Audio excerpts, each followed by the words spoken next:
उन्हें परेशान किया जा रहा बहुत है। नेताओं को परेशान प्रताड़ित किया जा रहा है। आप देखो ना,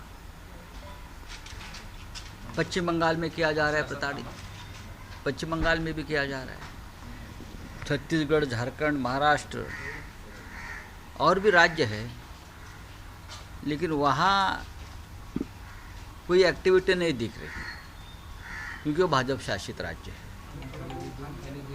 देखिए, कानून जो होता है वो सबके लिए समान है, देश के लिए बना हुआ कानून है, चाहे ईडी हो चाहे सीबीआई हो। तो मुझे लगता है जो हमने आज लिखा है उसमें तथ्य है और देश भर में उसके ऊपर मंथन चलेगा और चलता रहेगा।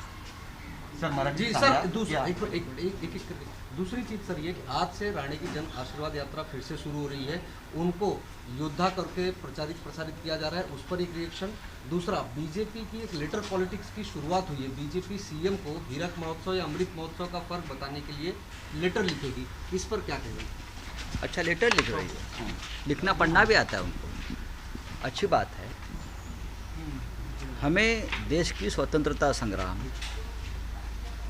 रिपब्लिक डे, क्रांति के बारे में, इतिहास के बारे में महाराष्ट्र को समझाने की और बंगाल को समझाने की ज़रूरत नहीं है। ये दोनों राज्य, जैसे कि कल मिस्टर राणे जी ने कहा कि हम महाराष्ट्र का बंगाल नहीं होने देंगे। देखिए, ये एक बंगाल जैसे क्रांतिकारियों की भूमिका अपमान है, आपको बताना चाहता हूँ। और साथ साथ तो महाराष्ट्र का भी अपमान करना चाहते हैं केंद्रीय मंत्री। पश्चिम बंगाल ने इस देश के स्वतंत्रता संग्राम में जो योगदान दिया है महाराष्ट्र के साथ,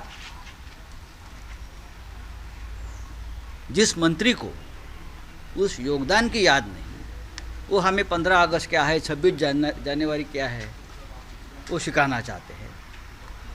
पहले इतिहास पढ़ो।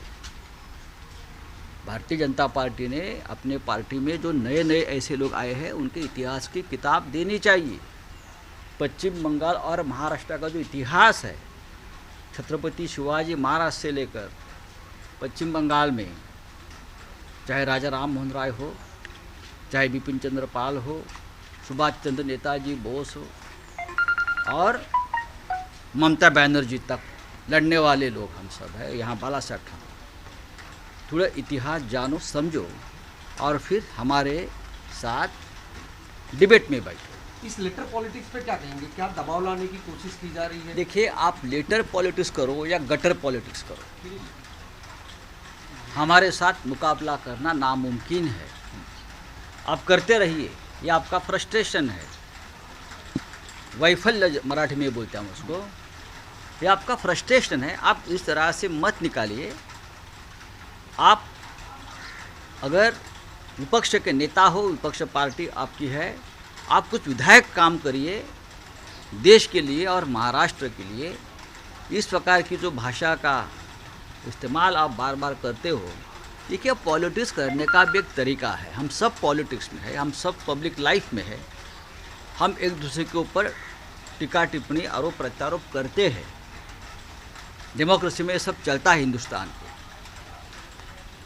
हम भी सहन करते हैं, आप भी सहन किया है। लेकिन गत 2 साल से जो चल रहा है बीजेपी के अंदर, जो बाहर से लोग आए हैं घुसपैठ, जैसे हिंदुस्तान में बांग्लादेशी घुसते हैं और पूरा देश खराब कर लेते हैं, टेररिज्म से लेकर, हाँ, क्या बोलता है वो, नार्को यानी अम्लीय पदार्थ, तो ऐसा ही हो रहा है ना।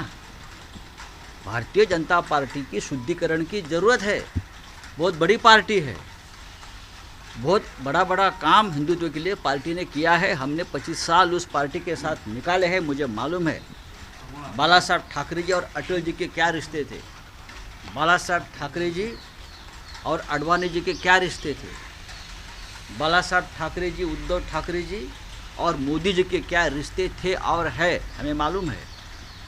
लेकिन जिनको मालूम नहीं है, ये सब जो बाहर से आए हुए लोग हैं, वो इस प्रकार से शिवसेना और बाला साहब ठाकरे जी की पार्टी के ऊपर या उद्धव जी के ऊपर और हम सब के ऊपर कीचड़ उठा। भविष्य में दोबारा ऐसे रिश्ते बनने की कोई संभावना दिखती है या देखिए, राजनीति होती है, राजनीति में सिर्फ वैचारिक मतभेद होते हैं। जिस तरह से मिस्टर राणे ने जो शुरुआत की है उसे वैचारिक मतभेद नहीं कहते, वो तो जाति दुश्मनी निकालने की बात करते हैं।